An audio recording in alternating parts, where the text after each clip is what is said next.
everyday pinagpapala po ng Panginoon. Amen? At sa umaga pong ito, I want you to prepare yourself because we will fly for the glory of the Lord. Amen? Gusto ko pong pasalamatan ang media ministry natin sa nagdaang araw at ilang pong magdamag silang nagpuyat para po mabigyan po ng presentation ang ating pong 4th year anniversary. And glory to God, salamat po sa effort nyo at nakarating na tayo ng 4 na taon. Hopefully, ang pong pagpapala po ng Panginoon ay magtuloy-tuloy. Amen? Sige po, tayo po'y tumayo at atin pong tayo po'y manalangin. Bro, hindi anak natin.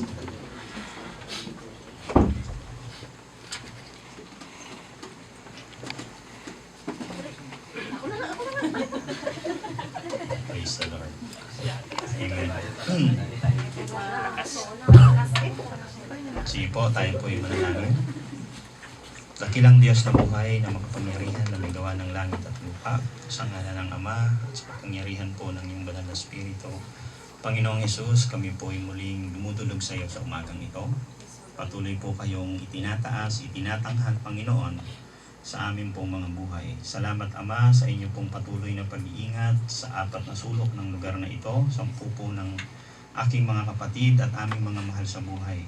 Sa umaga pong ito, Ama, nais po namin pagsalusaluhan, Panginoon, ang pagkain na nais niyo pong iparating sa bawat isa sa amin. Nawa, O Diyos, patuloy niyo pong buksan ang aming pong kaisipan, ang aming puso, at ang inyo pong salita, O Diyos, ay patuloy pong pumasok sa aming kaluluwa at sa aming pong espiritu.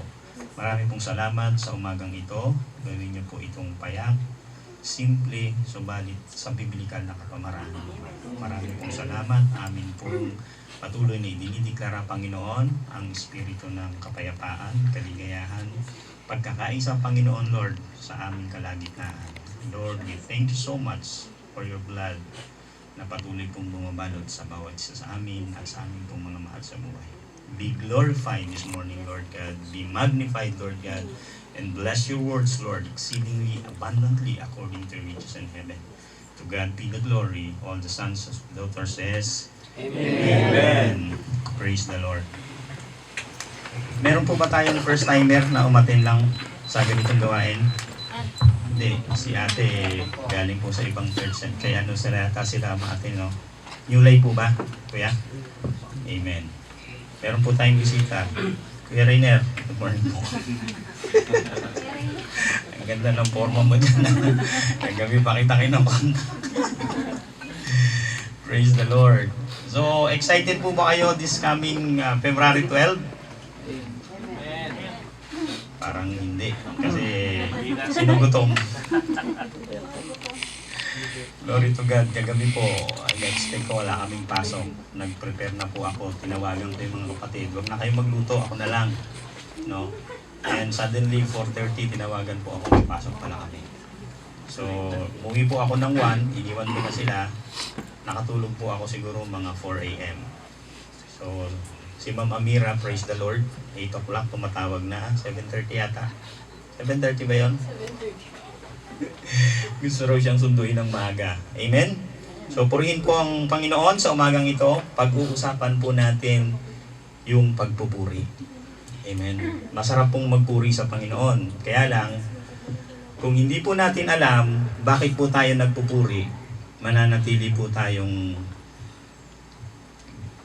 kikending-kending lang, parang nakikinig lang ng sound. Hindi po natin maibibigay yung pinaka-the best sa Panginoon. Amen po ba? Siyempre, kung nangliligaw ka at hindi mo talagang kilalang-kilala pa ang iyong nililigawan or ang iyong girlfriend, pag nagbigay ka pa isa-isa lang, baka hindi ako nito sagutin. Sayang naman. Di ba? Sino yung gano'n? Di ba? So, kailangan po, kilalang-kilala po natin ang Panginoon sa ating buhay. Amen po ba? Kasi po, pag hindi po natin siya kilala, hindi natin alam yung kanyang ginawa sa atin at ginagawa at gagawin pa, magkakaroon po tayo ng pag-aalinlangan. Ayan po ba? Tulad po sa isang relasyon. Sino po bang wala pang karelasyon dito? Taas ang kamay.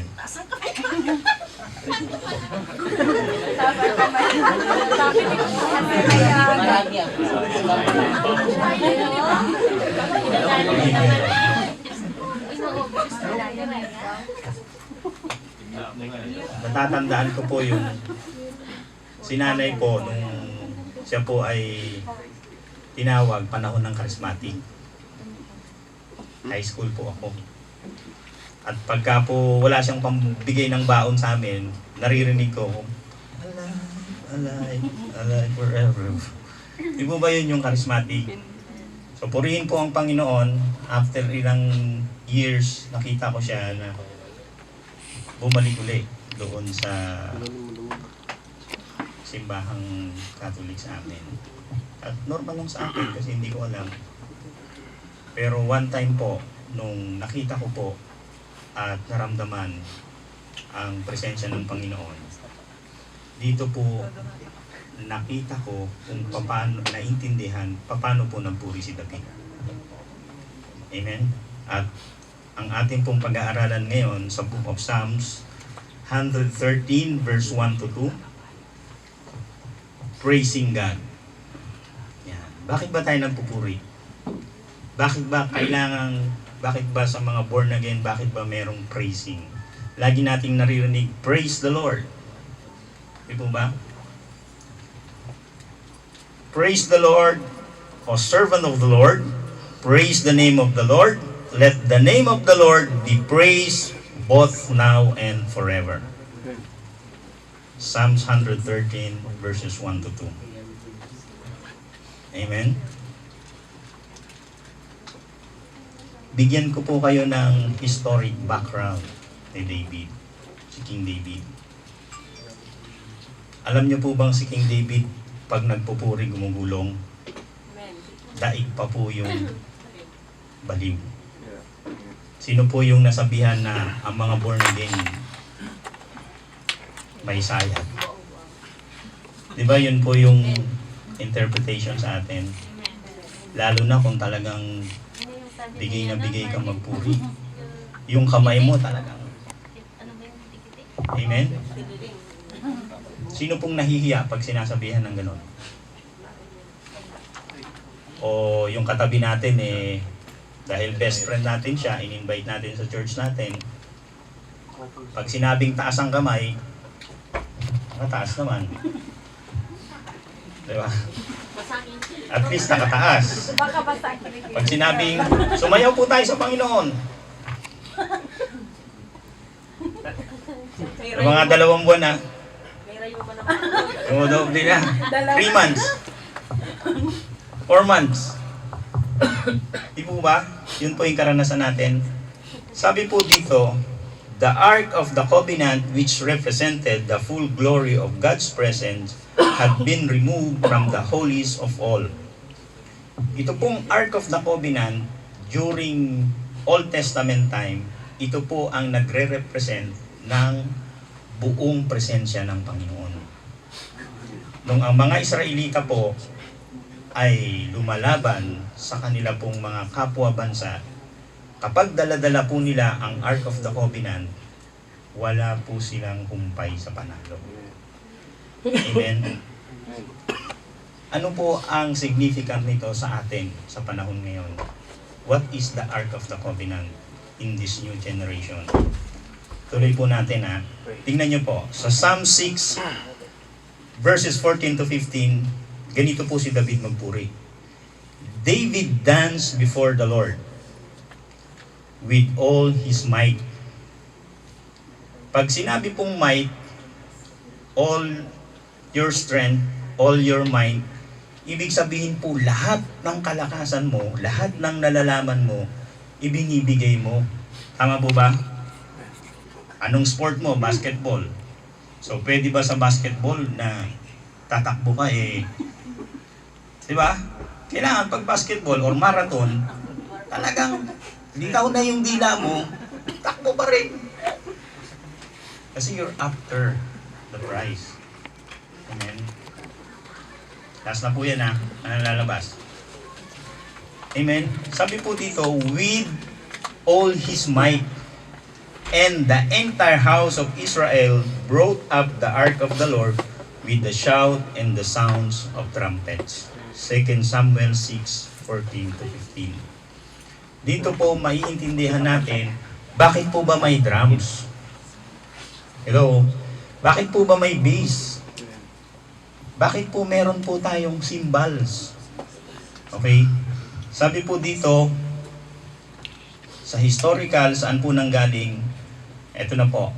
When David became king of Israel, his foremost desire was to bring back the presence of God to his people. Nung siya na po yung hari. Pero bago po siya maghari, pinapatay po siya ni Haring Saul. Hello? Kaya bago ka ma-born again, bago ka tawagin ng Diyos, gusto ka nang patayin ng demonyo. Praise the Lord. Hindi niya nagawa. Kasi po si David, bakit po ganun ang desire niya? Si David po, maliit pa. Anong trabaho ni David? Pastor. Nagpapastor. Kapag tinawag ka ng Panginoon, wala siyang pakialam sa profesyon mo. Katulong ka, cleaner ka, tiboy ka. Hindi po importante yun sa Panginoon. Ang importante sa Panginoon, pag tinawag ka niya, yes, Lord. Amen? Ito po yung desire ni David. When David became king of Israel, his foremost desire, anong sabihin po ba ng foremost? Galing po doon sa kaibuturan ng kanyang puso. Yan, tulad ng mga nanliligaw, no? Sagutin mo lamang ako. Paglalaba kita, ipagluluto kita. Hindi rin. Sisipa kita ng pako. Di ba? Amen? Sabi po niya, no? Ito po yung Ark of the Covenant. So David erected a tabernacle to the house, the ark. Sabi po dito, a tent. Kasi yung tent po nung unang panahon, dun lang po sila nag-praise and worship, no? So ito po, makikita po natin. While the tabernacle of Moses remained at Gideon. Makikita po natin yan sa 2 Chronicle chapter 16, 39-40. No? Yun pong kay Moses, nandoon po lahat ng yung rod niya, yung kanyang yung stone, doon po nakalagay yon, ano? Yung 10 Commandments, yan, nakalagay po doon yon. So, the tabernacle of David was on Zion, unlike Moses' tabernacle which had 3 compartments. Kung natatandaan nyo po, na-share ko po ito, yung 3 compartment niya, yung tinatawag na outer court, inner court, and the holies of holies. Kung i-illustrate po natin yan, yan po yung outer court, yung sa likod. Ang inner court naman po, ito, at yung holies of holies, nandito po yan. Pero ito, magmula dyan hanggang dito, ganyan po kakapal yung kortina niya. Kaya po yung mga Israelita, pagdating ng praise and worship, nandun lang sila sa dulo. Kasi po, nakita nila, pag ikaw ay humawak doon sa Ark of the Covenant, habang ito ay dinadala, and if you are unclean, physically, tepo ka. Ganun po katindi ang presensya ng Panginoon during that time. Mababasa niyo po yan. May humawak po doon sa dulo lang, yung pangbitbit, physically, patay. Okay? So dito po, continuous praise in worship in His presence. Pagdating po ng tabernacle ni David, eto na po. David's tabernacle had only 1 compartment. Okay? and women came freely to praise and worship the Lord. So the tabernacle of David represented two major things. Number one, open. Kung papansinin niyo po, di ba nung dumating ang Panginoong Jesus, saka lamang tayo nagkaroon ng access? Ayan po ba? Are you with me? Amen. Bakit sa panahon ni David, wala na palang veil? Ibig pong sabihin, yung prophetic and apostolic mandate ni Haring David masyado pong advance. Di ba kaya lang nagkaroon ng access nung mamatay ang Panginoong Jesucristo? Kaya lang tayo nakapagpuri ng malaya? Di ba yun ang turo sa atin? Ano to? Napakalinaw. David Tabernacle had only one compartment. Ibig sabihin, walang inner court, walang outer court, at walang holies of holies. Paano nangyari yun?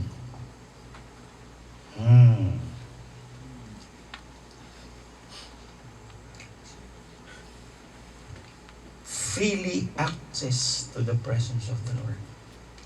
Nararanasan po ba natin yun? Every time and then, na pumupunta po tayo dito sa loob ng panambahan natin. Or, we are after something na pagpalain lang tayo ng Diyos. Okay, bakit nangyari yon? Pasok po natin yung Old Testament prophecy. Alam po ba natin bakit tayo naligtas? Alam niyo po ba ang kaligtasan ay para sa mga Israel lamang? Sabi po nung kausap kong Muslim, doon po sa basketball court, sa Muhammad Said, diyan po sa Maitanya. Alam nila na ang kaligtasan ay para sa mga Israel lang. Kasi binasa po nila yung John 3:16. Sabi nila, for God so loved the world that He gave His only begotten Son, for those who ever believe in Him shall not perish but have an everlasting life. Pero, kinat po nila yon. Wala po yung for those. Ito po, makikita natin mamaya. Sabi po dito sa Old Testament prophecy ni Propeta Amos, chapter 9, 11 to 12. Sabi niya po dito, on that day, I will raise up the tabernacle of David, which has fallen down, and repair the damages. I will raise up its ruin and rebuild it as the day of old, that they may possess the remnant of Edom and all the Gentiles who are called by my name, sings the Lord, who desire these things. Says the Lord who desire these things. Makikita po natin dito, all the Gentiles who are called by my name. And you and I are Gentiles. Ano po bang ibig sabihin ng Gentiles? Anyone? Ang mga hintil po, nung panahon po ng mga Israelita, ito po ay walang Diyos.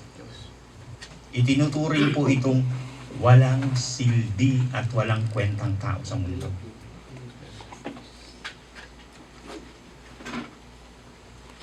Kaya po, ang prophetic mandate, ang prophetic move and apostolic, hindi po natin pwedeng ihiwalay sa fivefold ministry ng Panginoon. Hello? Ang sabi nila, patay na ang mga propeta, hindi na gusto ang mga propeta. Ikaw po ba, hindi ka ba pwedeng gamitin ng Diyos na daluyan ng kanyang salita? Lalo na if you have intimate relationship with Him and you are always walking in His righteousness and His holiness. Hindi mo alam, every time and then, Ginagamit ka ng Diyos because you are declaring the gospel. You are declaring the righteousness of God. So, di kailangan kong bayaran. Kasalanan ko, hindi ako nag-seatbelt. Sanay ako ng ganun, biglang may checkpoint. Di ba? Kaya nag-message si Sister Raya, kasi na-checkpoint siya. Anyway, sabi po dito, continuous praise and worship. Bakit po ba kailangan continuous praise and worship? Bakit ba yung ating po mga musician, yung ating worship leader, sinasabing, walang lalabas pag praise and worship? Walang iihi, magdala na lang kayo dyan ng Pause. di ba? Kasi, kung doon nga sa party, pag sinabing, 12 o'clock, kailangan nandito na tayo, walang lalabas, sarado na ang gate. O, di ba? Hindi tayo lumalabas. Pag sa Panginoon, presensya po yun ng gumawa sa iyo at sa akin. May-ari po yun ng buhay mo. Siya ang nag-iingat ng pagpapala mo. Yung mga mahal mo sa buhay, kaya hindi nagkakasakit kasi iniingatan. Masyado naman pong napakaliit ng tingin natin sa Panginoon. Nakakahiya naman. Pag sinabing 9 o'clock ang service, dapat 8:30, nandito na tayo. Lagi na lang si Lord ang nag-iintay sa atin. Sino ba tayo sa Kanya?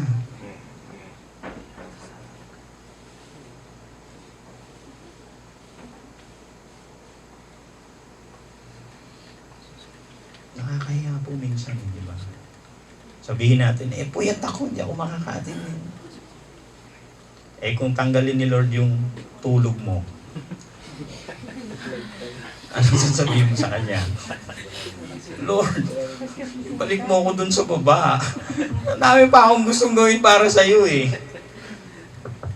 Hindi pa ako nakakapag-preach Yung kapatid ko, hindi pa nabuborn again. Yung nanay ko, hindi pa nakakilala sa iyo. Kung tanggalin ng Diyos yung lahat ng dahilan mo, may magagawa ka kaya? Wala na. Kaya sabi mo sa katabi mo, habang may panahon, praise the Lord. Dito po nanggaling yung ating drums, yung ating organ, sa principle ng Tabernacle ni David. David told to the leaders of the Israelite to appoint their brothers as singers to sing joyfully songs. Kaya po, yung mga worship leader natin, kahit po magagaan yan, sing praises to the Lord. Diba?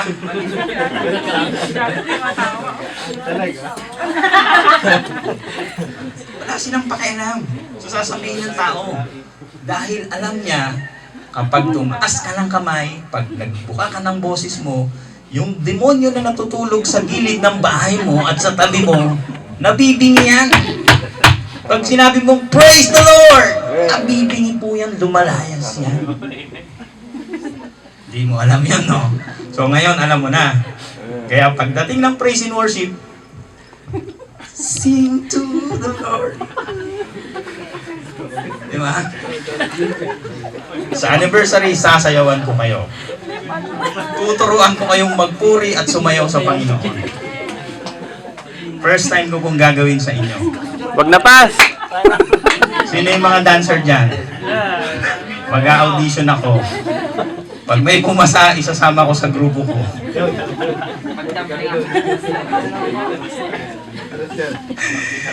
Amen. Alam niyo kung anong desire ko?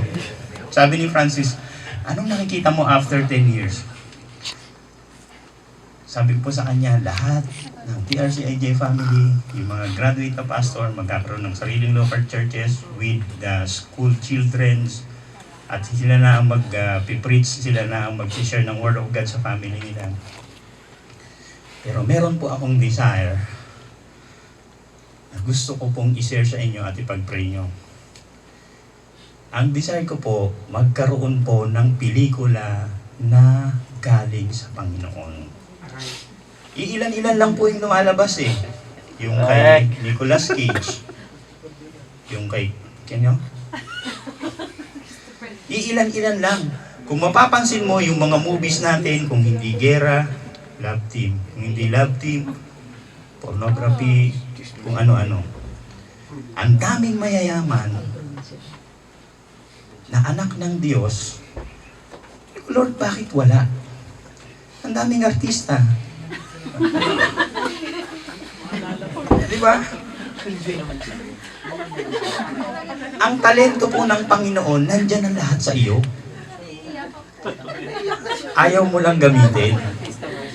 Kasi pag nag-commit ka sa Panginoon, yung 24 hours mo, magiging 25 hours sa Panginoon. So, sobra. Kaya ayaw natin mag-commit sa Panginoon. Amen po ba? Huwag na po tayong maglokohan. Kaya ayaw mo magpagamit sa Panginoon kasi natatakot ka sa oras mo. Iniisip mo na hindi mo kayang mag-preach, hindi mo kayang mag-opening prayer, hindi mo kayang gumitara, hindi mo kayang tumugtog. Eh, paano ka magpupuri sa Panginoon? Kontento ka na para kang, makikiram lang po para kang tuod. Wala kang ginawa kundi tabihan yung crush mo. Wala kang ginawa kundi abangan yung movie. Ano oras ka darating sa church? Wala na po yung ingay man natin. Okay? Continuous praise and worship. Ano po ba yung kahalagahan nito? Pag sinabing continuous, laylay na yung dila mo, paus ka na, hindi ka pa rin nagsasawang magpuri sa Panginoon. Dahil ito yung buhay mo eh. Alam nyo ba yung mga bahista at mga gitara? Gitarista, pag uwi niya sa bahay, tinitingnan niya yung kalyo niya sa kamay. O kaya yung mahirap po, pero pag sama-sama tayong magpupuri, iisa ang adhikain natin, itaas ang Panginoon, luwalhatian ng Panginoon sa araw ng Friday, yung i-overtime mo ng isang buwan, ibibigay niya sa iyo ng isang oras. Hello? Sabi po dito, praise is an expression of admiration and appreciation. When we praise someone, we tell them how wonderful we think they are. Di po ba? Lalo na pag nanliligaw ka, tapos yung asawa mo, napaka-importante po nito. Kahit 10 taon na kayo, kahit kulubot na yung mata niya, kahit wala na siya sa proportion, you have to praise him. Ano ba yan? Di ba? Kailangan niya po yun eh. Kailangan niyang marinig sa iyon. Di po ba? Ang problema po ka sa atin, after 5 years, 2 years, ako parang may nararamdaman akong kinakabahan na. Sino kaya yan? Baka after 5 years, 2 years, 3 years, wala na. Sunduin mo ko kasi gabi na. Mag-taxi ka na lang. Ang dami-dami ng taxi dyan. Diba? Wala na yung oras. Pana talaga dyan. Sabi po dito, for God is the King of all the earth, sing praises in a skillful psalm with understanding. Paano po natin pupurihin ng Panginoon kung hindi natin alam na siya ang nagbigay sa iyo ng buhay na walang hanggan, tinanggal ka niya sa kadiliman, dinala sa kaliwanagan, yung kamatayan mo magkakaroon ng buhay na muli. Yun na lang pong bigyan ka ng peace every day. Kaya mo bang bayaran yun? May peace ba tayo doon sa mundo? During inuman lang, during dancing time lang. Pero kinaumagahan, hindi na po peace yun. Fish na. Fishes. Amen? Why do we praise God? Because of He is. Di ba? Dapat kilalanin po natin. Alamin po natin. Kaya nga po dito sa TRCIJ, we did not entertain spirit of discrimination, condemnation. Kasi, wala po tayong karapatan. Sino po tayo para husgahan ang ibang mananampalataya? Ano, kung yun lang po yung naaabot nila eh. Praise the Lord, dinala ka sa isang. Buhay ba tayo dito na nagpupuri? Kanina po sumilip ako, ano lang eh. Dapat po, pag alam natin, pag sinabing taas ang kamay, taas na. Muna. Di ba? Yung pose natin, gusto mo nakatakin, nahirapan kang tumaas, o di tanggalin mo. O nakanektay ka, nahirapan kang huminga, o di tawagan mo. Leave our baggages outside the church. Yung problema mo, yung girlfriend mo, iwanan mo muna yan. Ang kakaharapin mo yung hari ng mga hari. Ang pupurihin mo. Kung si King Paha dumating dito, ang gagawin nyo? Tatakbo kayo, di ba? Patay na yun eh. Kung yung bagong hari dumating dito, di ba? Sa tanang buhay ko, ngayon lang ako nakakita, ganito pala ang amoy ng mga hari. Di ba? It's a big privilege. So every time and then, we are worshiping the King of Kings, Lord of Lords. Kailangan naman, Brad, ibigay mo naman the best mo. Kailangan pa ba natin ulit-ulitin na yung pinupuntahan natin, hari ng mga hari? Because of what He does. Praise the Lord, O my soul, all my inmost being. Alam niyo ba yung inmost being? Kaya nga po, lagi nating pinapa-emphasize sa TRCIJ, knowledge and wisdom is secondary. What is the important things dito sa TRCIJ? Yung pong inner man mo, yung pagbabago sa loob. Hello? Pag alam na natin na bago na tayo, 2 Corinthians 5:17, madali nang kumembot sa Panginoon. Diba? Kasi you are free. You are free to worship, free to dance, free to condemnation, because God sets you free. Kaya hindi ka dapat. Because of His love.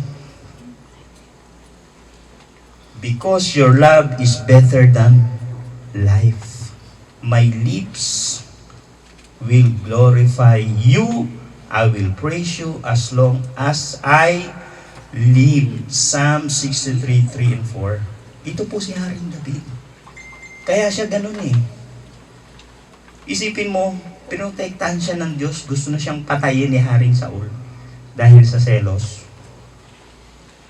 Pero he waited long time ago. Kahit alam niyang siya na ang sinisigaw ng mga Israelita, siya na ang gustong iluklok, hindi niya ginawa. Nag-intay siya. Yung pasensya niya, inintay niya. Kaya wag po tayong magmadali. Do not walk beyond. Doon po sa instruction ng Diyos sa buhay natin. Pag ginawa mo yon, nag-decision ka ahead, without His instruction, failed ang aabuti natin. Who are to praise God? Sabi po dito, my mouth shall speak the praise of the Lord, and let all the flesh bless. Lahat po tayo. Kung yung pong mga stars, lahat po yan nagpupuri sa Panginoon. Baka hindi nyo alam. Lastly po, everything that has breath. Let everything that has breath praise the Lord for. Kung tanggalin yung breath mo, di bad breath na. Sabi dito, let everything that has breath of life praise the Lord. Psalms 150 verse 6. Ayan po ba? Naintindihan po ba natin bakit kailangan natin tumaas ng kamay? Bakit kailangan hindi tayo mahiya? Bakit kailangan wala tayong pakialam dapat sa sarili natin? Wala tayong pakialam sa sasabihin ng kapatid natin, sa katabi natin. Ano kung sintonado ka? Problema ba yon? Sa Panginoon walang sintonado. Sa tao lang yun. Sa Panginoon walang sintonado. Kasi yung puso mo naka-in-tune sa Kanya. Yung spirito mo naka-in-tune. Pero kung madidistract yung worship leader, in the spirit na lang. Joke lang. Amen. Ang worship leader dapat hindi nadidistract. Dapat ang keyboard hindi nadidistract. Ang bahista, ang drummer hindi nadidistract. Eh kung ang Panginoon nga yung kasalanan natin hindi siya nadidistract. Sino ka para husgahan mo yung kapatid? Hello? Sinabi ba niya sa'yo, hindi ko padadalhin yung presensya ko kasi makasalanan ka. Hindi ko ibibigay yung pagpapala mo kasi ganito ka. Kaya nga po ang pag-ibig niya unconditional. Hindi po ba? Ito lang po ang importante. Pag kilala mo ang Diyos na sinasamba mo, mas mahal mo siya sa lahat ng bagay na nakikita mo.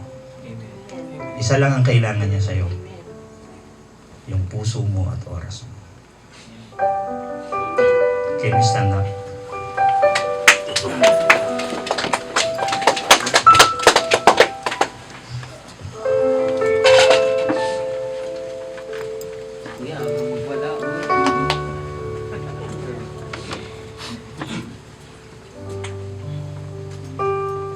Sige po, awitin po natin ulit.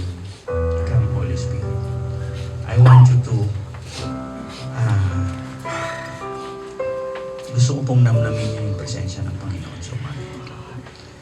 And kahit po minuto-minuto, awitin natin itong awit na ito. Unless na hindi mo nararamdaman. And I know there is one woman of God sa oras na ito na she doesn't know how to overcome her struggle right now. And the Bible said, let us carry yung pong burden ng one another. And I want you to bear with her this morning. Hindi mo siya kilala. And as we sing this song, let's ask the power of healing of the Lord sa kanyang pamilya, una po sa atin. Alam ko po na marami tayo rito, malaya, pero sa kaibuturan ng puso mo, gustong palayain ka.